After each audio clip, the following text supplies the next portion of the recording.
Bonjour et bienvenue dans votre revue de presse du jour sur agenews.info. Les tiraillements au sein de la mouvance présidentielle de la nomination d'un nouvel entraîneur des Lions à la une au Sénégal. Walfadjri parle du grabuge dans la mouvance présidentielle et écrit à sa une que Macky en 2012 entre en rébellion, expliquant cette rébellion de la coalition. Le journal souligne que les souteneurs du chef de l'État ne veulent plus être traités en parents pauvres. Le leader de Macky 2012 en colère. La coalition du président se rebelle contre le président, titre Le Populaire. Selon nos confrères du Populaire, cette coalition ne veut pas que le président Sall choisisse à sa place ses représentants dans les instances de la coalition Benno Bokk Yakaar. Privilège accordé à Benno Bokk Yakaar, embrasement du Front social Macky 2012 tire sur le président, écrit Rewmi à sa une. Sud Quotidien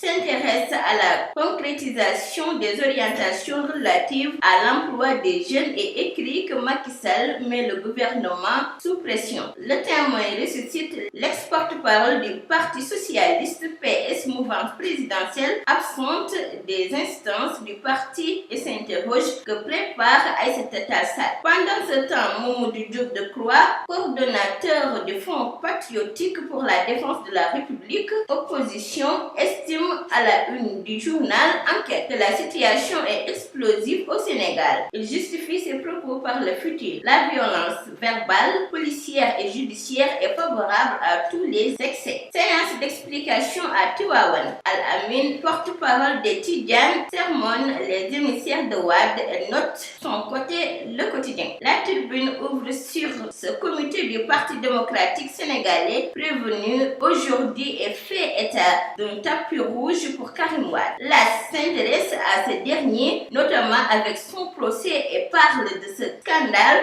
à la TI où un technicien soupçonné de donner des informations à la défense de Wade fils est arrêté par la DIC, division des investigations criminelles. Un scandale au tribunal, titre Libération, précisant que les délibérations de la CREI sont enregistrées et vendues par un technicien. C'était tout pour votre revue de presse du jour. Merci et bonne lecture.